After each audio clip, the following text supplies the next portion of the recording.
Welcome to the Inspired by Jacqueline podcast, a refreshing place for women struggling with entrepreneurship, faith, or infertility. Stay tuned for today's episode.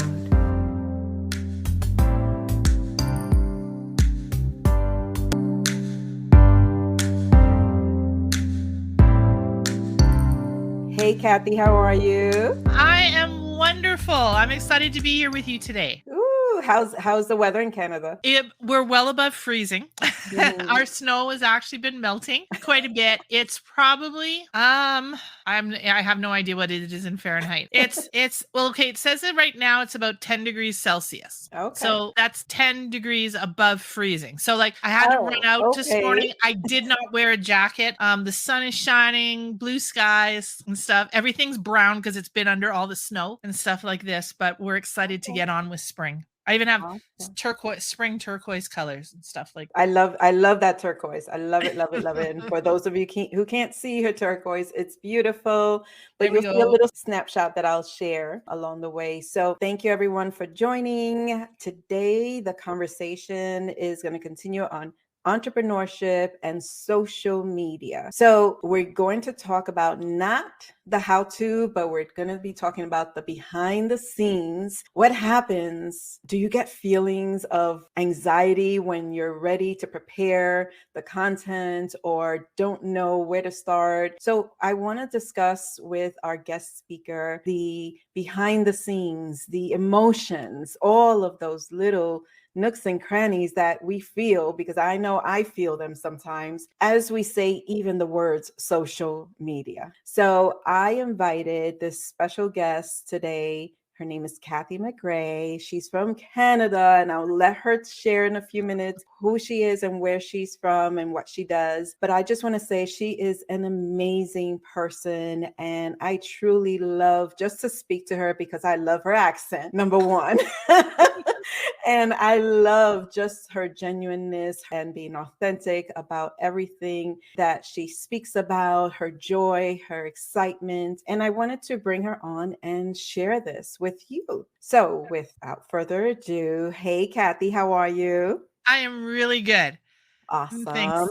As I said, I'm excited to be part of this and get to connect a bit with your audience today. Awesome. Tell me a little bit about you, what you do, where you live, and how you got introduced to social media. Just a little. All right. Well, first of all, I live in Calgary, Alberta, which is a city of about I think we're 1.3 or 1.4 million now. In terms of geography, we're right by the Canadian Rocky Mountains. So if you know where Montana is, I'm about a 3-hour drive north of Montana. Nice. I taught middle school band and choir for like 15 plus years in my life. Oh, wait a minute. I didn't know this part about it.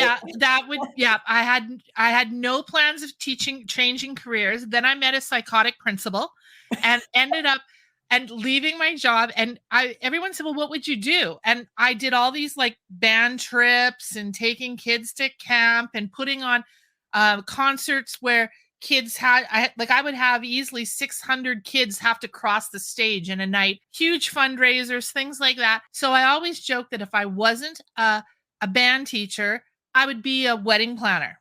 So when I ended up quitting my job and stuff and figuring out what to do in 2008, I became a wedding planner.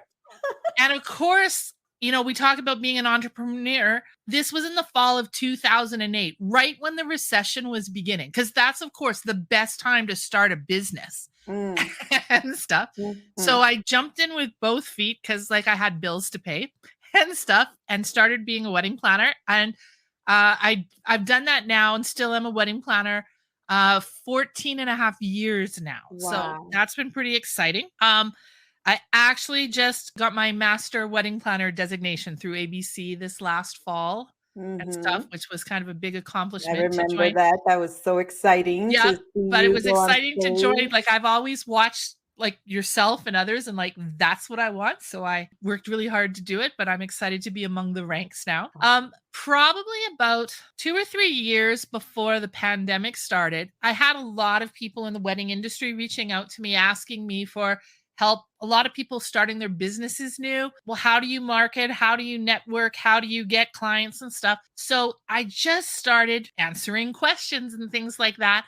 But the fact is, for a lot of people, they want to do it, but they're maybe not sure of the skills they need or things, or just need a little bit of Right. help to get them pointed in the right direction. And then once they've mastered that, move on. As I like to say, I teach people how to use social media and not let it use them. Oh, that is so good. And I know we've had conversations and I send you messages because I do follow very few people in the how-to of social media. And one person, I don't know if you follow her, don't know her last name, Jasmine. Yes, Jasmine Star. Yeah, love Yep. her. And Yep. so when you popped up into the scene, I was like, oh my gosh, like this is great. It was so simple, so easy, and I didn't feel frustrated. I was like, oh, I can read through the stuff that she's putting together. So it's between the both of you, you offer like two different how-tos, but I'm always like going towards yours because it's just, it gives me a 1, 2, 3 steps. So for anyone who is looking to get those how-tos at the end of this episode, we will share her platform so that you can start following her. Definitely has been a plus in my life. Well, that is the highest compliment, getting compared to Jasmine Star day by day.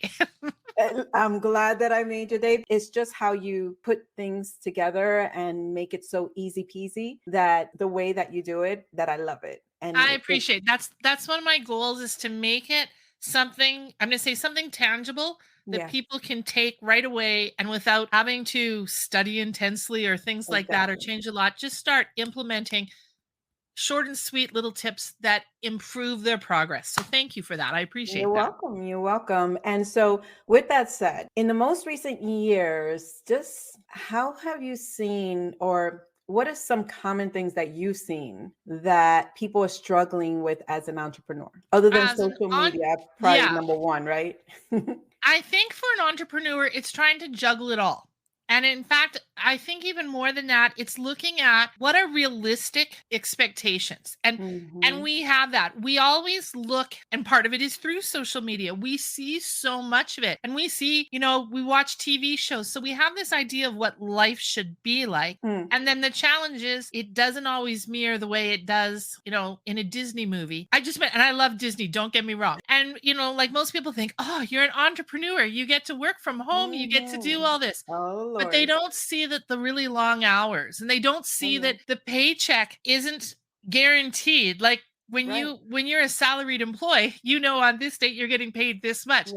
As an entrepreneur, there's some days you're like, I have to make payroll in a week and a half with what? And stuff, especially in the early years of your business, you're logging in way more time than you would be sometimes at a regular full-time job, or even sometimes to get a point. Like one of the things I see is, it drives me crazy, is people say, oh, well, just quit your regular job and you'll have all this time to put into your new business. If you can't pay your bills, that's not going to help you. And when you lose your home, that's not going to help you. So trying to usually build a new business while you're already dedicating 40 hours plus a week to another job. The other one is a lot of times your support system, your spouses, your friends don't always understand what you're doing. And they actually might think that you're doing the stupidest thing on the face of the earth. And I know Trent Shelton, he talks about it. And of course he words it way better than I am going to, but he says, they gave you the plan and the idea for the reason. Okay. He didn't tell all your friends and your family. He gave it to you. So that's why you were doing it's your job. But the problem is you sometimes have to be your own biggest cheerleader. Definitely. And it's like they look at you like with three heads, like, what do you mean you have to work on the weekends? What do you mean you have to work till 2 a.m? What do you mean like you have to get up at 3 a.m? What do you mean? What do you mean? Why are you investing this money in this? Why you invest money and time? Yeah, it's a waste of time and stuff. So it's really hard when those people you depend on for support don't support you as much. So that's another thing. And it goes back again, what I was saying is the fairy tale versus reality. But then we hit the imposter syndrome. And a lot of people then all of a sudden start questioning, am I doing it right? Like when you think about it and you hear different stories, like Thomas Edison, it took him 1,000 tries to get the light bulb right. What would have happened if he gave up at 997? We might still be in the dark and stuff. And with the imposter syndrome, going back, just relating that to social media, that's making it so much harder. Like imposter syndrome before social media was not as high as now, where social media is like right in your face and you're like, wait, I'm not doing that. So am I doing something wrong? Well, and what people don't recognize is the journey. So, and there's another really good phrase they talk about, and we see it a lot around New Year's and stuff, but we can't look at someone else's chapter 15 in a book and compare it to our chapter 1. And everyone's journey is going to be slightly different. People that do want to get ahead faster will often choose to invest in themselves, whether they're taking online courses, whether they work as with a business coach, because they want to get there faster. So they're going to take that expertise from somebody else. But even then, when people make investments that way, other people are like, well, what are you wasting your money for? And stuff like that. And as I said, you can do it, but it's this constant balance. And as I said, when we see other people's, we take what they're doing at face value. So I think one of the biggest things that makes it really hard as an entrepreneur, and it's comparing yourself to everybody else. And we have to take, and I call it that reality check. It's saying, stop, wait a minute. Has their life really that perfect? Like, let's think about that.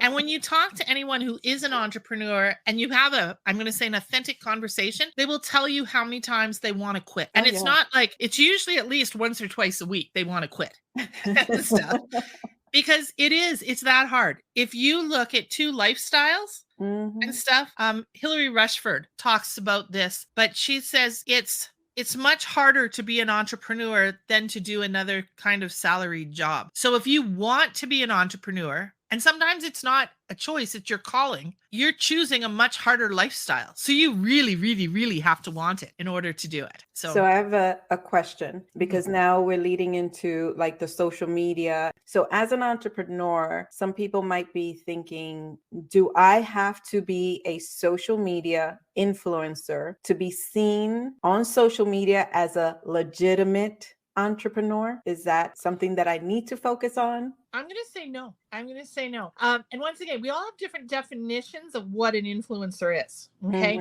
First of all, you have the people that are through affiliate programs, sell products and stuff like that. For a lot of us, that's not what we're about. Right. That's not for my wedding planning account. I'm trying to appeal to a group of people who like the same weddings like I do. Right. Okay. With my social media, I'm trying to appeal to people who want to have social media strategy kind of thing. Okay. I'm not definitely going to be showing pictures in a bikini and stuff like that, because that's not going to help sell my business and things like that. So, and even then, if I was trying to sell a lot of affiliate, and I see other people do this, try to sell a lot of affiliate products, that's often not why people started following them in the first place. That is true. So we want to make sure that we're consistent with our audience. And the other thing is, we get caught up in the game of we need tons and tons of followers. And yes, that's really nice and it makes your life easier and things. But at the same time, we've got to be realistic. Sometimes you only need one client, especially if you have bigger ticket items and things like that. So you don't necessarily need a big audience. That's so true. You need to show what you can do and stuff and connect with those people and focus on the here and the now. Okay. If you're trying to sell a product, all you need is one sale. And sometimes that one person can then become your biggest cheerleader and help you sell more of your product. Like even when we had the initial part of the conversation and you were saying that you follow Jasmine Star and you follow me, I was like, woohoo! And stuff like that. Because you're like, what? She's an influencer. Oh my gosh. I do, and I can do as much work as possible. Right. But it's you, the person who's part of that audience, who sees it and then is spreading the word to other people. Exactly. So that's, I think, what you're looking for more. There's only the number of followers. The number of followers. We can only wear so many hats, but we got to be authentic and true to our existing followers and meet their needs where they're at. Yeah. And so that authenticity, finally said the word authenticity. that authenticity is what really makes you. It makes your brand. Jasmine Star is a great example. So is Jenna Kutcher. Okay. Both people that started in the wedding industry, but they've evolved. She had a very successful career as a wedding photographer Wow. and I mean, stuff. I knew she was a photographer, but didn't know she was in weddings. So Yep. that's cool to And know. stuff. So, and same thing. It's people diving in, and where you start isn't necessarily where you finish, Right. but where do you start now? And the Right. other thing I think that's important is choosing your audience, but choosing something that's, I'm going to say, realistic. So Mm-hmm. walking in and saying, hey, I'm going to teach small business owners and entrepreneurs how to become a small business owner and entrepreneur. You're kind of, when you start out, a pretty small fish in the big sea and stuff like this. And once again, when you have people like Jasmine Star and Jenna Kutcher and all, Brendan Burchard, all these big names out there, it's really hard to compete. So they Right. say, narrow down your net and Mhm. things. So like I've tried to say, you know what? I'm going to focus more on wedding event professionals because I know the inside and out. Now, Right. does it mean that someone else can't learn from me? No, like No. a lot of the stuff is crossover, things like that. But by having that narrower frame, all of a sudden I'm a little bit of a bigger fish. Stuff like this. I And love it. we keep growing and keep growing. And as I said, after time, if you look, a lot of entrepreneurs, they've started in one place and Mhm. where they finish is completely different. Like they might have started in the fitness industry Right. or I was an actually did. accountant. Yeah. So. Or well, I'm Shalene Johnson, who now teaches a lot of social media for business owners and a lot of people how to become, like how to Mhm. grow as an entrepreneur and a small business owner. She started actually in how to fix cars. And then she Wow. went into the fitness industry where Oh she my was a God. huge fitness guru and stuff like this, and people doing it. Ironically, she says now she got out of it because she disagreed with so much stuff. Then, as I said, and to be fair, where she is now is where she wanted to start, but she realized she couldn't compete. Right. So Right. changed it, narrowed down, got more successful. And as I said, built it up step by step. Yep. No, that is so cool. And then so tell me, like, I know what I struggle with social media behind the scenes. What are things that you see out there that people are struggling with behind the scenes? And what are some tips that you can share for them to kind of like work on the emotional piece before they even start creating the content? Definitely it's a lot of a head game, okay? Mhm. And it's mindset. You hear a lot, like they're saying, if you want your platform to grow and all this, you should be posting every day and you need to be posting reels and stuff like that. But those people will often tell you at the same time that they may not have any children, that Mhm. they have a full-time staff that's doing it for them. And they'll tell you that, like I think the Boss Babe ladies used to say that you need to post 4 times a day. But once again, they have a full-time staff that's helping them do that. That's not reality for most of us. Right. And I think even more, we're now looking at it. And the other thing is, we all want the recipe. What do you have to do? What is going to work? But the problem is, there is no set recipe. No, there's not. What works for one person doesn't always work for another, or what you're doing may not be sustainable. Mhm. Like I've had times where it's woohoo, I've been posting a reel every day, or I've been posting like things, but you can only keep that up for so long. Yeah. And when you don't do it, that also creates a Right. disconnect with your audience. So it's finding Right. out what's going to work. Generally, if you want to grow, I would say you probably need to post about 3 times a week. Okay, at least. Some weeks you might do a little bit more. You're trying to do a combination of, once again, there's different formats with different posts. There's the single photo format, there's video, there's reels, there's Right. carousels and all this other stuff. And of course, you're supposed to be on multiple platforms and things like that. That first step back, and I think it's with also the momentum we've had with self-care, is we've got to be realistic about what we can do. Mhm. Okay. And I always say, whatever you choose, you've got to make it sustainable. So if that's 3 posts a week you're going to aim for, then that's okay. And we Right. need to accept that. You're still you're connecting with your audience. You're still being consistent. You have to create quality content. Right. Okay. You've got to look at who you are talking to. Who is your audience? And like, to me, that's one of the biggest game changers is Right. if you know who your ideal client is and you're creating content for your ideal client, you're going to connect with more people of the same. If you're trying to be Yeah. everything to everyone, you're not going to be successful. So true. Okay? No, Yeah. that is so true. And so for someone who is like, I get it, I can create content, but I feel stuck sometimes, or I feel overwhelmed. Like, what are some suggestive tips that you can recommend to someone when they feel overwhelmed, even though they may have the content information, Mhm. but they just feel that anxiety and that overwhelm? Usually it's that imposter syndrome rearing its Mm, ugly head again. And one of yep. the best ones I heard from Glow Autonomo, and she says she names her imposter syndrome. And so, for example, it could be like Maleficent, or it could be Mm. just Sabrina or something like that, like a regular name. But when Maleficent rears her ugly, you can see the dragon, right? You can come out. It's like, you get back in that box. I You get love out it. my face. I can I do it. love that. Yeah. And we talked earlier about how we try to present things. So when I say to people, it's like, okay, here's a small bite or a small morsel.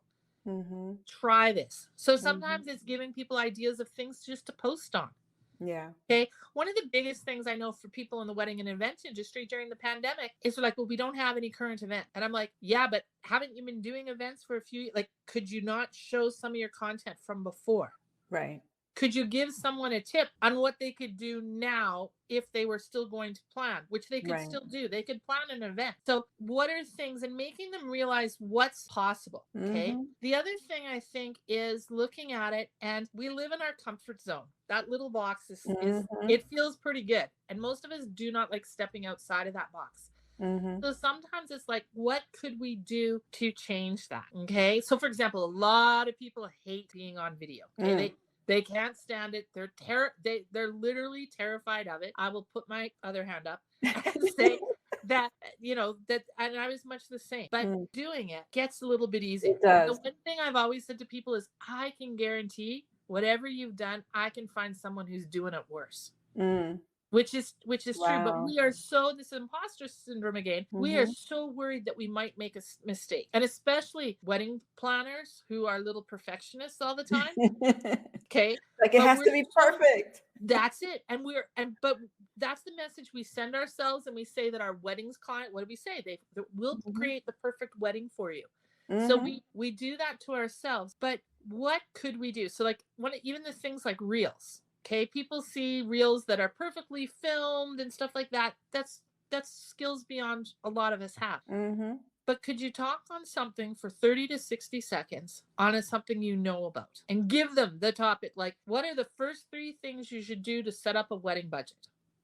Well, if I ask somebody casually, they can do that. Right. But Okay. then you have a camera in front of them. It's like, So there's that little button that says go live. I didn't do that. I still will rarely do that. I will film it on my phone. Doesn't need fancy equipment, mm-hmm.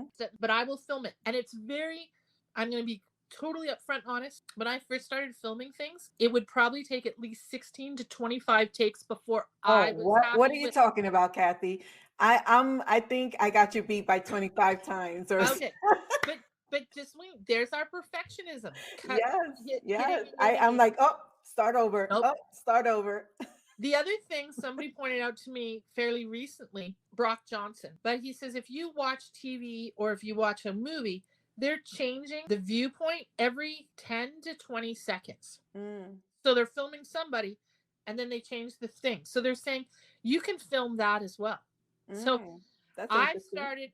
started saying, okay, so here we go. I'm going to do the first clip, and I'm just going to do the introduction and say this. Then I push stop, and I can trim that video. Mm-hmm. Then what are my next points? And I might do them consecutively, or I might do just a couple and things, but put it all together. Got it. And then we can add those together. And especially like using Instagram and the tools on Reels, we can add those videos in order. And they talk about perfectionism as actually a form of procrastination.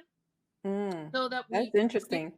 because we're so, I think I got it from Jasmine Star. There's a quote she has, but we're so consumed and so worried about making that mistake that we don't do what we need to do. And even if you think back, like on Instagram in 2017 and stuff, they had all these perfectly curated feeds that had like little checkerboard patterns and all this other stuff. We don't do that anymore. Nobody cares that. Like it doesn't have to be that perfect. Yeah. Be authentic and be real. That's what people want to see. That's what they're attracted to. And forget about, if you become an influencer, great. But if you don't, that's not your focus. Focus on what's important, and that's your content, that's your brand, that's you. And so, Yeah. whatever your platform is, that's how I look at it. And so, it helps me calm down and not look at it as this big, massive project versus let me just be me. This is who I am. This is what I produce. This is how I help. This is me. Right. So that's how I kind of move ahead, and I feel less anxious like that and just more proud of what I post compared to when I first started, that it was like, oh my gosh, is this okay? Well, and I think that's important. And for people even to realize that it doesn't come easy. Mm-hmm. I'm an introvert, but I'm really good at faking it as an extrovert. I'm going to say, come out of your shell and make it a safe space to do your video. Yeah, I like what you just shared, making a safe space for yourself. That question of being, are you an introvert or are you an extrovert? Like for me, I'm a little bit of both. And it all depends on the platform where I'm at, who I'm with, you know. So I think if you would have asked me maybe 25 years ago, I would have been like, I'm an introvert. 100% introvert. You have to gain control of who you are and the platform you want, and learn that if you want to create something, you have to love who you are and this amazing brand that you create. How different do you see yourself this year than last year? Probably would say the biggest thing I've learned from last year to this year is that the world doesn't end when I say no. I so love that. Yeah. Like, and once again, I was always worried about disappointing people or turning down clients or things like that. But I've learned I have to look at what's a good fit for me. I have to be realistic about my time, because we're good, but we can't do everything. I have to make sure that and part of it's looking at my priorities. Yes. Part of it is looking at sometimes even the people that I'm surrounding myself with and saying, you know what? They're always really negative.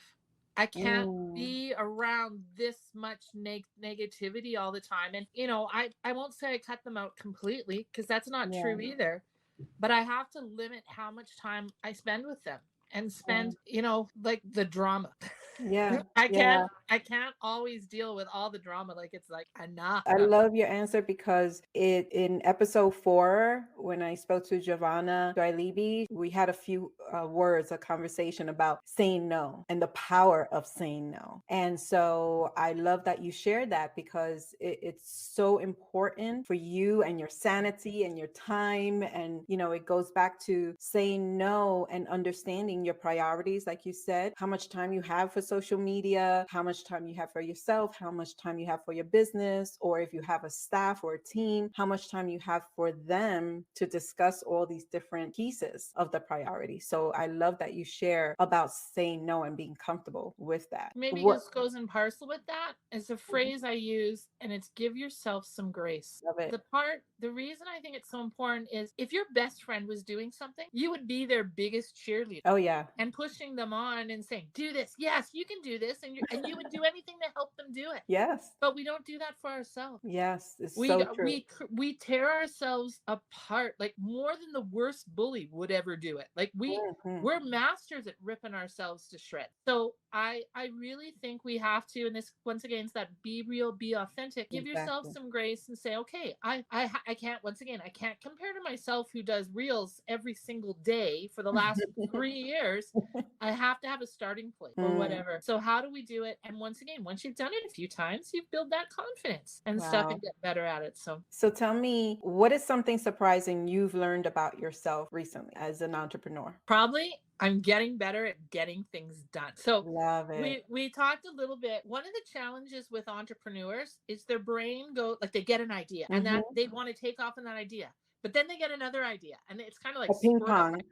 Yeah, and things. And even if you have the biggest dreams and goals, you have to be able to take action on them to finish them and to achieve them. Like you can talk all you want, but you gotta actually be able to do it and set that time. So this last year, I've really worked on changing some work habit stuff and things so I can be realistic and so that I can finish things. It's not even just finish that completion. It's now taking it to the next step to market it and stuff like this. And really, and I have a folder where I write down things and keep a list of those squirrel ideas that it's like, okay, we can do this next and this next. but really having to sit down and say, I need to finish this and I need to complete this task, because it doesn't do me any good to have, I used to joke that I used to have 3/4 of all these projects done. But man, not complete. They were great ideas and great things that are three. And even then, I will go back and I'll look at one and say, this was a really good one. I need to finish it. And I've got 3/4 of it done already. So it's not that much further to the finish line. But that's probably been the biggest thing, is that you really have And that's huge. That's huge, because I know I've struggled with those ping pongs. Yeah. No, that's totally awesome. Kudos to you. I didn't say I'm perfect at it. No, but I'm working on it. Even the smallest pieces that you can accomplish, that's a huge step. Yeah. So it could be one thing, but that's a big to do. I mean, I celebrate every single time I finish something, one of those million ideas. I celebrate. Like this morning, I sent this email on a project that I did. Oh, I was so happy. I was like, oh, awesome. And then it's like, okay, what's next? Pull it out and work on it. So yeah, no, that is truly awesome. Describe what a healthy relationship should be as an entrepreneur with social media. Okay, well, we know all the things that it shouldn't be, right? Right. And they've got all the movies that have come out. And to be fair, I haven't watched them all. They're on my list, things to do. But we know there can be unhealthy social media use. Okay, we know that. I look at it as trying to be more intentional. Okay, so if I'm going to go on social media, I need to have a purpose. So it's going to go on to post something for my business. Okay, my individual personal Facebook page, it's lucky if it sees 6 posts a year, maybe. Like it says Merry Christmas, and I just did one for Easter, and I did something for Women's Day, but I'm barely on there, okay? Because to be fair, it's just, yet I'll go and comment on other people's pages because that's the way I can connect with them. But I am intentional. If I'm going on to social media, it's usually to do a post for my business or for one of the people that I do their accounts for. Right. If I'm going on, because I know engagement's important, I'm going to set a timer to limit how much I'm time, because I want to avoid just random general scrolling, because I like that starts taking up a bunch of time. As I said, it's part of what you have to do to engage and connect. But I have to limit the amount of time that I'm going to do it. You hear about people who plan their content out 60 days in advance. I'm lucky if I can do a week, but I can figure out what a week is and kind of look at it. And half the time it's things that are relevant. Like I might have had a meeting with a client and it was a question that they asked that I realized that people need to know more about, or maybe it's a mistake that a client made. And I'm not going to sit there and say my client made a mistake, but it'll be a social media lesson post and stuff on the right way to do something and things. But I really try, as I said, it's intentional. The other one, and once again, this is harder depending what your home life is like, but I've really tried to change my work habits. So if I'm going to sit down and work, once again, you've been using a timer, but I'm going to sit down for 60 to 90 minutes. I'm not going to answer my phone during that time, and I'm not going to check emails. I've turned the notifications off, so I'm not getting ding, ding, ding every, few seconds. But I know that if I can get down to work and get into the zone you sometimes hear people talk about, I can get more accomplished in that period of time than if I'm trying to multitask. Multitasking, all of us do it, but the fact is it's not very effective. Right. Okay. Now, if you have young children popping into your office every few minutes and stuff, that will make it much harder. But is there someone like a spouse, or even sometimes, I heard one lady, she said she would arrange for her kids to have their music lessons, and they had another tutor come in, and she'd arrange them back to back so that they were in there. One had the math tutor, while the other one had the music lessons, and then they switched. But it gave her an hour of time. That is awesome. That she could carve out. So looking at ways you can use your work. Entrepreneurs, when we start working from home, we're almost the rules are totally like, oh, I could go to the store and get this. Oh, I should do this. Oh, my friend phoned in the middle of the day. You don't do that if you work in an office building. So you have to put those kind of things in, like that's your time, that if you're going to go run some errands or running a few errands, that you're going to not accept personal calls during work hours. I like what you shared, because for me, I know that if I step out for a few minutes, it's going to be a few hours. So what I do is I schedule one day that I will handle a lot of stuff, and I'll be out all all day, because Yep. it takes away from me if I just say it's just a few minutes, but it ends up being more than that. By the time I come back, it's like my day is gone. And then I find if I work for 60 or 90 minutes and then I can get up and I can go on a quick walk outside or something like that. That's the cool part about working from home and stuff like this. But take that little break and then I can go back and do it again. Yes. And I'm going to get way more done. As I said, looking at different ways, even with content, I will back content. Once again, this is when pre-pandemic, you got up and you got dressed nicely every day. Once we started Zooming and stuff, we learned that you only had to dress nicely from the waist up and stuff. But if I'm going to be taking photos that I'm going to be using on social media or video content, I can plan that out. But I want to see if I can do it in a morning and do a few weeks. Like I might film what I need for reels. Then I might go change my shirt and then film another one because I've already done the hair. I've already done the makeup and stuff like this. And if I do a few of those, it doesn't mean I edit and post that day, but I have that content. Then I can work with another day. Once again, you start being more practical and being cognizant of your time. Exactly. And how important it is. Yeah. So that's another one. And then probably the other thing is, and a lot of people don't do this, is reusing and repurposing content. Okay. We create a lot of great content, but our audiences are changing all the time and people coming in new. They say that anything that is more than 3 months old, you can redo and reuse. I reposted a reel and I was like, oh, this is good for here because I just got the professional photos. And it's like, I posted this like in 2 months ago. It's like, oh, I could do this now. And it's okay. And even sometimes if it's a reel, it's changing the text, updating the caption.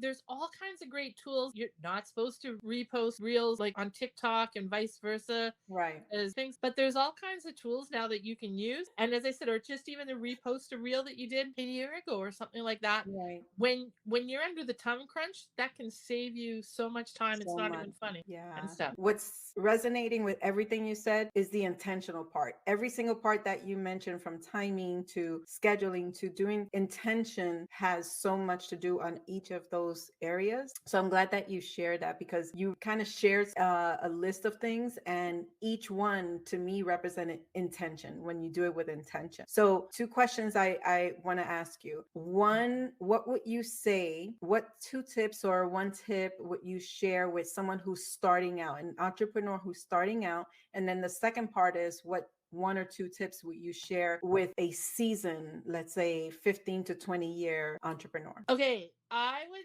say for someone that's beginner, I would encourage them to look at accounts of people that are doing the same thing that they admire. Okay. I'm not saying copy them, but look at the kind of content they're producing and see if you can, I'm going to say match it or imitate. Okay. Once again, I'm not saying copy it verbatim if they have a specific idea for a reel or something, but what kinds of things are they doing? So if they're sharing wedding tips, what kind of wedding tips are they doing? And then ask yourself, what would you do, or what would you recommend in the same situation? Okay. That will give you a really good idea of things to do. I like that. For someone that's probably more seasoned, one of the biggest challenges that we have is we get locked into how we've done. And so it's you hit the nail. You hit, like Jacqueline and I, we were at the Association of Bridal Consultants conference, and there was quite a few sessions actually, and they were talking about what demographics use what different platform. And a lot of us, we're on Facebook, and I have nothing against Facebook, but the general consensus is that Facebook is for older. people. And the thing that stood out in my brain is one of the presenters had done a sampling with university age students, and one of the students' specific comment was he goes on Facebook to talk to his grandma. And when I heard that, it was like, oh, that's a dig, but it's true. And so we have to know where our people are at if we want to connect with them, and we have to meet them there. Right. So since that time, once again, it's not perfect, it's not there, but I've been delving more into the world of TikTok. If that's where the Generation Z people are, that's where I got to meet them. I like that, because I started my TikTok maybe a few years ago, maybe 3 years ago, but then I kind of got into it really 2 years ago. And what I find myself is I'm sharing kind of like the same content that I do. It's for my business. So I'm sharing the same content as a a reel, so to speak. And so what I'm sharing is a different caption, and I present it a little bit differently, a different sound. Yeah. So, it's more of a tutorial. That's how I positioned it. My new favorite tool that I just really discovered like a week ago is Chat GPT. I saw that on your thing. I have it on my to-do list to go over that in our spare time. But it is actually really amazing. And the key is how to write the prompt. And so you understand, for those that don't, it's artificial intelligence, okay? So you go in and you ask it to tell you, give you information or advice. So for example, write a social media post on what engaged couples should do first. And then you push enter button, and it within 15 seconds will come up with a social media post. You can ask to include the call to action and hashtags, and it'll include it. I'm going to preface by saying it is a tool. It doesn't mean it's perfect, but I can take it, I can copy it, and then I can go in and I can make it my own. You can use it to write a blog post, and you can also now start as well identifying the level. Like, it could be a beginner, but you could say, write this post, I'm going to say for a millennial or for Generation Z, and that's going to help. Doesn't mean one is wrong. It's just the way that it's our worded. perspective is coming from older than that and stuff. But we have to figure out and meet people where they're at. Yeah, I have that on my to-do list already because I saw you post it and I was like, ooh, that sounds interesting. Let me write that down. It's on my to-do. So what I wanted to find out is, what do you describe as one of your superpowers? Oh, the superpower I want is stopping time so I can get all the things done on my list. Okay. I find sometimes your best superpower is to ask other people what your superpower is. And one of the things that I heard from someone last week, which meant a lot to me, is she said, we were talking about a speaker that we had both attended a webinar. And she says, the difference is when you speak, you give it to us in bite-sized portions that we can take away and do something with right away. And it's something that is actionable and we understand. And when she said that, I was like, okay, and to be fair, that's what my goal is. Okay. We've all sat through conference stuff going, well, this is nice, but I can't, like, there's way too much here. And who do I get most excited when I hear it? Like, I've heard some people, and all I can think was, I need to lock myself in a hotel room for 3 days so I can just work on, like, I'm so excited about all the items that my mind is spinning with all the things that I can do. I just need to have time to implement it or something. So got it. That was something that really, it meant a lot when I heard that. But it's like, okay, good. That's what my goal is. I just want to say I totally agree, because that goes back to the beginning of our conversation when I not compared you to Jasmine, but also said that, like, you're at that level for me because you give it in bite size. And that's what I would describe. Yes, it just came full circle, the beginning of the conversation compared to what that person told you. And that's how I kind of receive your information. It's in bite size, it's in actionable size. And when I'm posting and I see you share something, I'm like, oh, let me try that. And I'm like, actionable. It's very, very actionable. So kudos to you, because I totally agree. That is awesome. Thank you. That's it. Also, it kind of, for me, goes full circle, because I started out as a teacher and then I've gone into all these other things and working with people, and I really enjoy seeing their success. So having that opportunity to do that, you're able to share it that way. Yeah. So tell me, out of, we chatted about quite a few things, pros, cons on social media, emotions, some fun facts about you, but is there something I haven't asked you that you want to share with the listeners? Is there something you're working on that you want to share? And then at the end, we'll talk about how listeners can contact you. Okay. Well, probably, I think the biggest thing is for people to realize that they can do this. They can do their own social media. It's not necessarily going to look like someone else's, and that's okay, because we're all different, and that's in its own thing. That's our own superpowers. How we present it. We talk about clients are attracted to niches, right? They say the riches are in the niches and stuff like that. So we want to do that. So I think everybody has the ability to do that, but it's going to look slightly different for each person. And I think even you don't need a superior set of skills, but you have to be, one, willing to learn, B, willing to try. And that third one is, I'm going to say, willing to take a risk, move outside that comfort zone. And it doesn't have to be huge steps. We're talking you can just stick your toe outside the comfort zone Yeah. to start with. But those three things, people can do it. We work on finding things that are sustainable. That's another really important thing. You're not going to be any use to people. Social media is happening all the time. So if you do one post and then you don't post for 2 weeks or 2 months, you're going to be forgotten by then. So it could be the greatest post ever, but they're not going to remember. So you're better to do. I still encourage quality content. It doesn't have to go viral. The phrase viral for VFM or viral, like I like for that. you, which usually all it means is 10 times what you normally get. Yeah. And so I like that. And that's what you're looking for. And you want it to still be on content. Like they talk about with your brand, your business information. So you want to stay true to what you're doing and keep at it, look at the insights, figure out what people want to see, and know that ideal client. Got it. And anything that you're working on that you want to share with the listeners? Sure. Yes. Actually, once again, my big aha moment this last year has been really trying to take a realistic look at social media. And I use that term intentional and stuff and do that. So I act a course that's called Save Time on Social Media, and it's strategies to take back control of your time. Okay. Because it is easy. And I use that phrase to fall down the rabbit hole. So there's 3 modules, 6 videos. I think the videos I looked at it add up to 2 hours and 40 minutes. I've also tried to put a bit of a homework assignment. And when I say a homework assignment, it's practical, like once again, asking you specific questions that are related to your business. So we drive the process forward to sort of as a bit of a thank you and appreciation for your audience today. I would like to gift that to all of you. So, Jacqueline will have a code that she'll magically make appear and or like the website. Yep. And there's a discount code that you put in and it'll waive the $97 fee. Oh my goodness. And you'll be able to do that. It'll probably only be good for I'm going to say a week or 2 after the podcast. Yep. And things. And then you'll have lifetime access to the course. And then my new brainwave that's part of it is I'm going to do a bonus module to add to it on Chat GPT and how to use it and how to save time.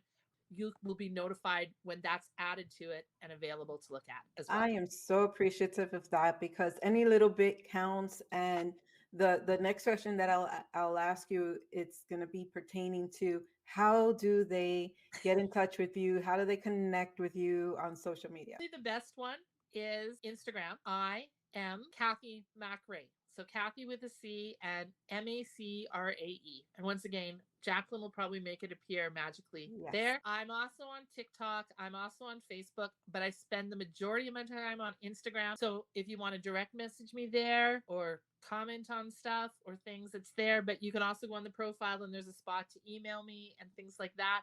My website is somedayconsulting.ca. And once again, you can reach out and contact me there as well. Awesome. But, and all of that information is going to be in the body of the podcast, and you'll get to the linkable connections so that you can just click and have access to her really quick instead of just searching it. So making your life easier. Yeah, because you have to connect with her. It's about now, like as I said, we know social media is critical.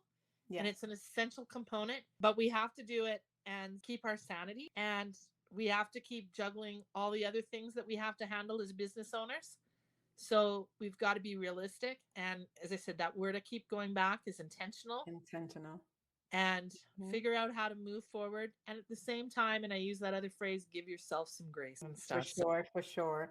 I love those words that you're using because, you know, when you think about social media, sometimes you're hearing so many other things like you have to post or you have to do this have to thing, which is, yes, there is a process to it, but taking away the have to and understanding first, like you said, who your audience is and how you are going to connect with your audience, then that's what's important. Thank you so much.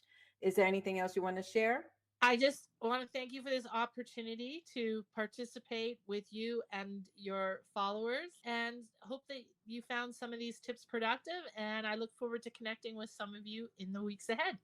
Awesome. I know I learned a lot. I learned that you were a teacher. So that's like so awesome. So I love it. I love to just connect with you. I loved our chat. And there are so many nuggets in what you shared that I totally appreciate your time and love to connect with you, because I couldn't wait to see you in Puerto Rico to connect with you. So, and I know you and I are always connecting on social media, on Instagram. I'll send you a little message. This is why I say connect with her, because you're just going to find how she is, and just the genuineness about her, that it's just so, you don't feel dumb. You don't feel out of place. You feel like you're just having a conversation, asking a simple question, and she'll direct you in the best way or give back to you. So thank you.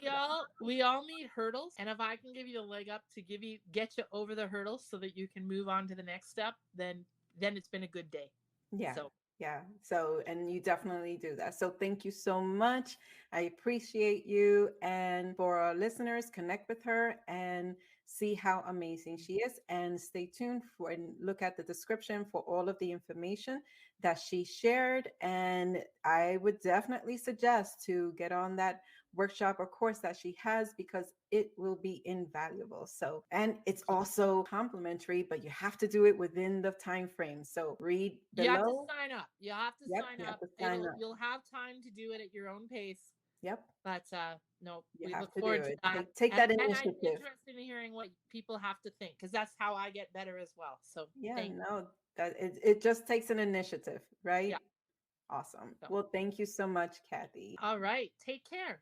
Wow, what an amazing conversation I just had with Cathy about social media and your mental wellness and the priorities that you can take to create a schedule and create a social media wellness for yourself intentionally. A lot of great nuggets in there, from realistic expectations to how to create a comfortable level that fits where you are at this moment with your career and your life. So get your social media on, but make sure that you're taking it step by step and understanding what fits you. Stay tuned for the next Inspired by Jacqueline episode. Take care.